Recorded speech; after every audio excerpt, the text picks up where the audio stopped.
Welcome to Tamil cooking channel. அனைவருக்கும் இனிய பொங்கல் நல்வாழ்த்துக்கள்.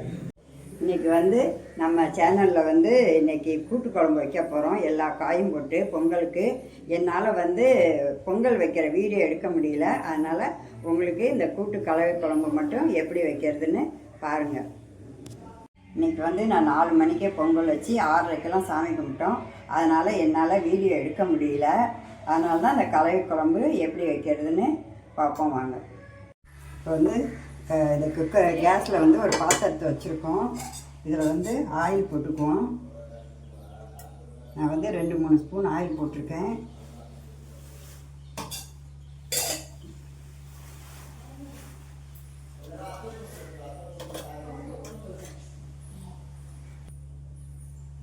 கடுகு போட்டுருவோம். வெந்தயம், ஜீரகம்,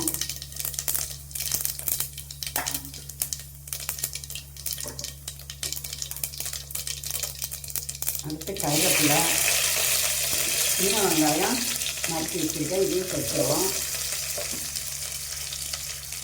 வரமிளகா 3, பச்சை மிளகா ஒரு 4,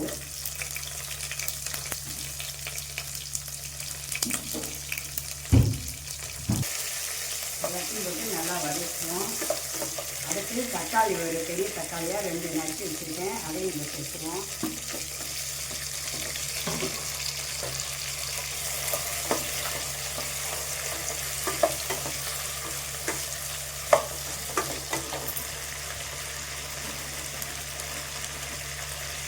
தக்காளி எல்லாம் வதங்கிறதுக்கு கொஞ்சம் உப்பு சேர்த்துருவோம்.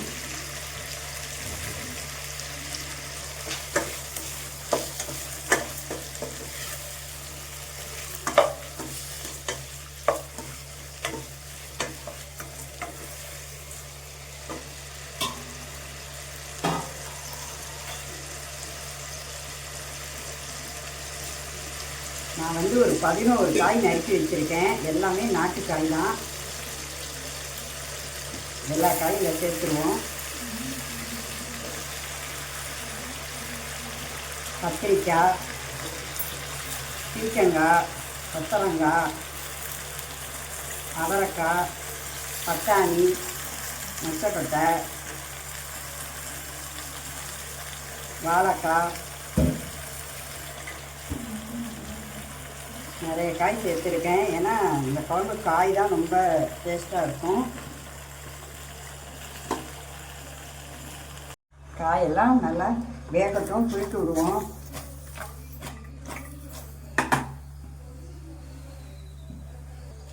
பெருங்காயத்தூள் கொஞ்சம் போட்டுக்குவோம். மஞ்சத்தூள் கொஞ்சம்,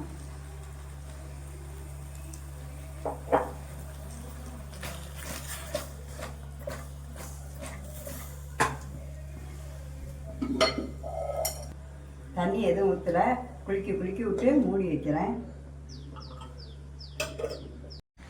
பாத்திரத்து நிறைய காய் இருந்தது. இப்போ குலுக்கி விட்டு வேக வைக்கவும் கொஞ்சம் ஆயிடுச்சு.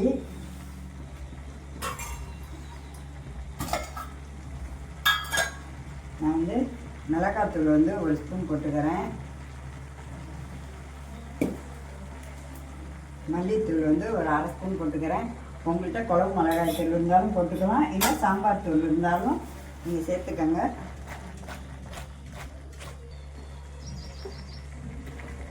எல்லாத்தையும் போட்டு நல்லா வதக்கி விட்டுருவோம். இது மறுநாள்லாம் வச்சு சாப்பிட்டா கூட நல்லாயிருக்கும்.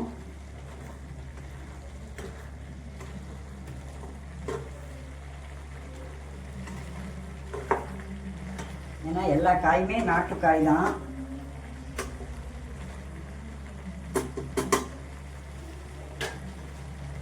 அடுத்து புளி ஒரு பெரிய நெல்லிக்காய் சைஸு சேர்த்து கரைச்சி ஊற்றிடுவோம். அதில்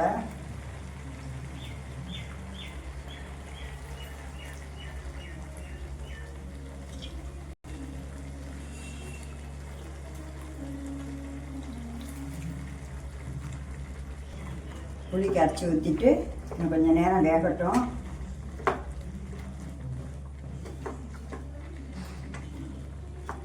காய் நல்லா குறைவாக வெந்தால் தான் இந்த கூட்டு இது நல்லாயிருக்கும். மூடி போட்டு நல்லா வேகட்டும். குழம்பு நல்லா கொதிக்குது. நான் வந்து தேங்காயும் சோம்பும் அரைச்சி வச்சுருக்கேன். இதை இதில் சேர்த்துருவோம். உங்களுக்கு வந்து இதில் வேக வைக்க கஷ்டமாக இருந்தால் எல்லாத்தையும் வதக்கி குக்கரில் வச்சு ஒரு 2 விசில் விட்டிங்கனாலே சரியாயிடுச்சு. நல்லா குலைவாக வெந்துடும்.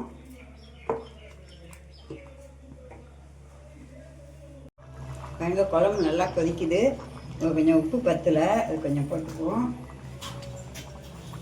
கொத்தமல்லி தழை தூவி நிறுத்திட வேண்டியதான். பொங்கல் கலவை குழம்பு எல்லாம் ரெடி. உங்களுக்கும் பிடிச்சிருந்தா லைக் பண்ணுங்கள், ஷேர் பண்ணுங்கள், மறக்காமல் சப்ஸ்கிரைப் பண்ணுங்கள்.